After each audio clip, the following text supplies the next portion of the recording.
We're going to switch categories now to what we are calling non-Iraq foreign policy.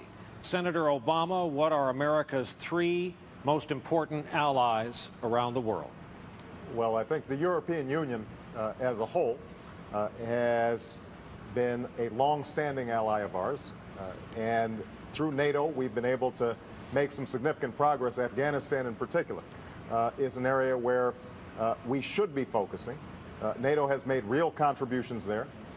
Unfortunately, because of the distraction of Iraq, we have not finished the job in terms of making certain that we are driving back the Taliban, stabilizing the Karzai government, capturing bin Laden, and making sure that we've rooted out terrorism in that region. We also have to look east, because increasingly the center of gravity in this world is shifting to Asia. Japan has been an outstanding ally of ours for many years, but obviously China is rising, and it's not going away.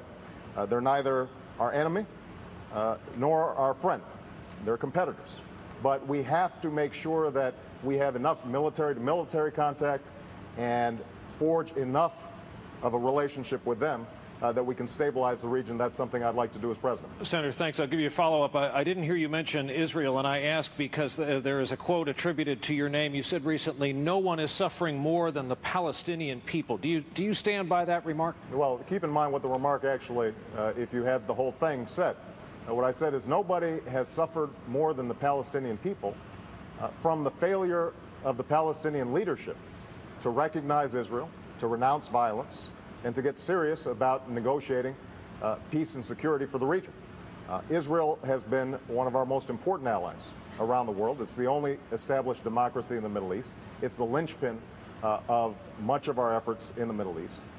But the United States has to get engaged in this region, and that's something that this president has not done. That's something that I intend to do. Time is up. Senator Biden from the Senate Foreign Relations Committee, what three nations other than Iraq represent to you the biggest threat to the United States?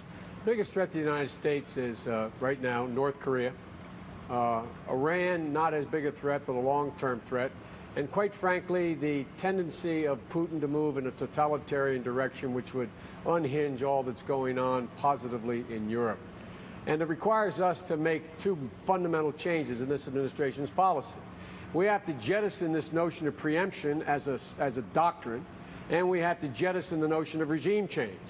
Replace it with prevention, open our ears and talk before things become crises. And two, we have to move in a direction of making sure that we deal with the one thing that no one's talking about, and that is conduct change, not regime change. Think of the folly of what this administration has acted on. It has said, by the way, give up your weapons. The very thing is keeping us from attacking you, and once you give them up, then we're going to take you out. That's the logic of this administration. That's why we've lost respect all over the world. My goal would be to reestablish America's place in the world. Senator, thank you. Senator Gravel, same question. Other than Iraq, three most important enemies to the United States. We have no important enemies. What we need to do is begin to deal with the rest of the world as equals, and we don't do that. We spend more as a nation on defense than all the rest of the world put together. Who are we afraid of? Who are you afraid of, Brian? I'm not.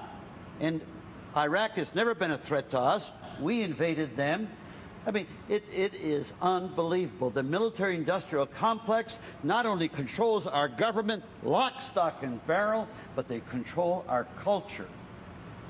Senator Edwards, Russia has been in the news of late. Just today, they suspended an arms deal over a squabble. Simply, do you regard them as a friend or a foe?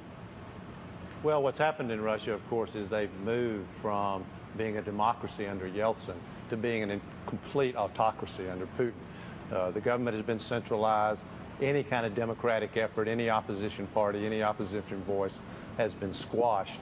I think the question we should be asking ourselves, and I've thought a lot about this, I've spent a fair amount of time since the last election working overseas and working on these issues. I think the questions we should be asking ourselves is, how does America change the underlying dynamic of what's happening in the world? We need to maintain our strength, military, economic, political, but how do we ultimately change what's happening, the threats that America faces?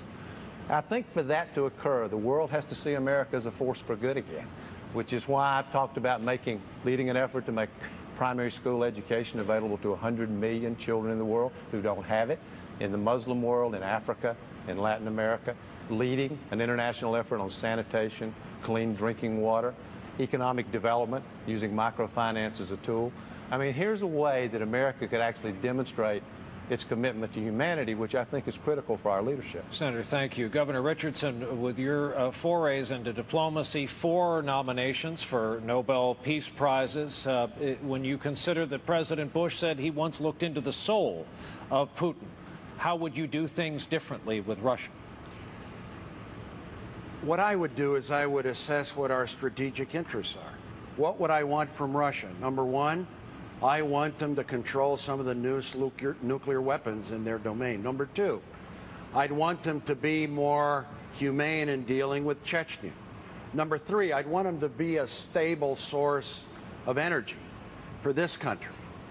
Number four, I would want them to promote more democracy in their own nation.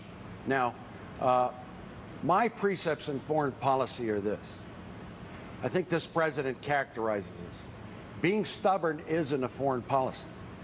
And power without diplomacy is blind. I would focus my presidency on dealing with the real threats to America. International terrorism, nuclear proliferation. I've dealt directly with North Korea. I think we've made the situation better. Number three, I would deal with issues like Darfur. Why isn't that America does not care about Africa, about genocide, about issues relating to enormous amount of deaths that are brought forth by international poverty? Governor, thank you. We're all out of time. Senator Clinton, Rudolph Giuliani, friend of yours from back home, said this past week, quote, "The Democrats do not understand the full nature and scope of the terrorist war against us." Another quote, "America will be safer with a Republican president." How do you think, Senator, it happened that that notion of Republicans as protectors in a post-9/11 world has taken on so? Well, Brian, I think that as a senator from New York, it is something that I've worked on very hard ever since 9/11. To try to convince the administration to do those things that would actually work to make us safer. And I think there's a big disconnect between the rhetoric and the reality. You know, we haven't secured our borders, our ports, our mass transit systems. You can go across this country and see so much that has not been done. The resources haven't gotten to the front lines where decisions are made in local government the way that they need to. And I think that this administration has consistently tried to hype the fear without delivering on the promise of making America safer. And its foreign policy around the world, as you've heard from all of my colleagues here, has also made the world less stable, which of course has a ripple effect with respect to what we're going to face in the future. So I hope that we can put that myth to rest. It is certainly something I will try to do during the campaign. Senator Dodd, same question. How has this label been attached to the Democratic Party that the Republicans will protect America best? Well, it's a great question, Brian, because it's a myth in the sense when you consider what this administration has done over 6 years, given the attacks we faced on 9/11.